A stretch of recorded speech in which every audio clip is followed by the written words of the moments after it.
demande aux populations et puis dama bëgg a wax ne aussi xanaa duñ dem référendum pour laaj ndax dañuy delluwaat confinement wala déconfinement wala c'est-à-dire que bu ñu falee ay nit aussi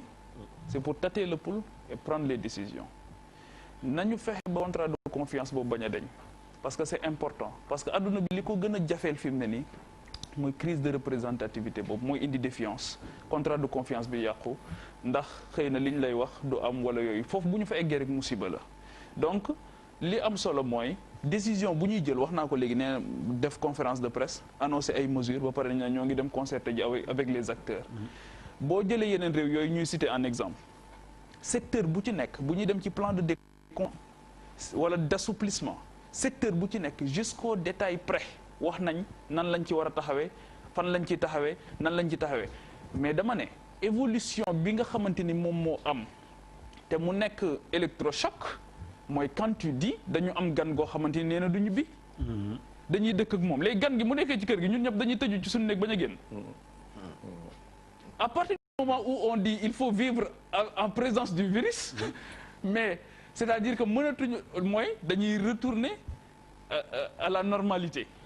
alors que état d'urgence c'est l'anormalité c'est des moments exceptionnels des mesures exceptionnelles moo tax ma ne aussi il faut que ñu xam lan la ñu bëgg soit ñu dellu siwaat ci discours bi wala soit ñu jox ko contenu parce que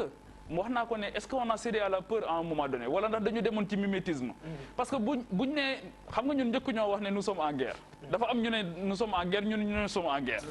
ñu ne état d'urgence ñun ñu ne état d'urgence vivre avec le virus ñu ne vivre avec le virus boo demee ailleurs ils essayent de trouver les concepts adaptés jox ko contenu wax nga ko léegi comité scientifique il y a des anthropologues ay sociologues ay psychologues ak ñi nga xamante ni dañu xam réew mi ñu ne mais quels sont les concepts adaptés parce que loolu rek mooy tax défiance du am parce que dañ ciy gis seen bopp parce que appropriation dañuy tëb sax ne dañuy sensibiliser alors qu'ils n'ont pas informé bala ngay sensibiliser information bi da ngay dem ba natt ne mat na nga mesurer écart bi su matul nga xool li tax les effets escomptés n'ont pas été au rendez-vous waaw nga xool lan moo tax les effets escomptés n'ont pas été au rendez-vous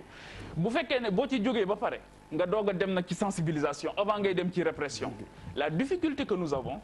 mooy que ne bi ñu ñëwee rek ne vivre avec le virus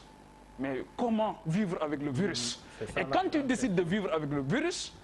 c'est-à-dire que amatul secteur parce que à partir de ce moment-là on considère que le virus est partout justement les cas communautaires le démontrent à souhait léegi à partir de ce moment mais soxlaatul nga naan ci corps enseignant yi am na ñu ci am coronavirus kon jàngale du am forcément jàngale day am parce que on vit avec le virus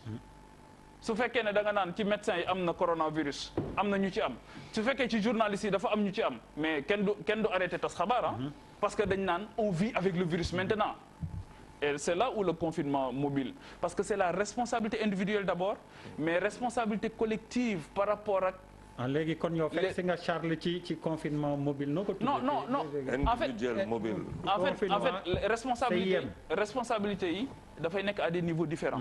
c'est-à-dire que au niveau de la collectivité qu'est-ce qu'il faut mais au niveau individuel qu'est-ce qu'il faut et je pense que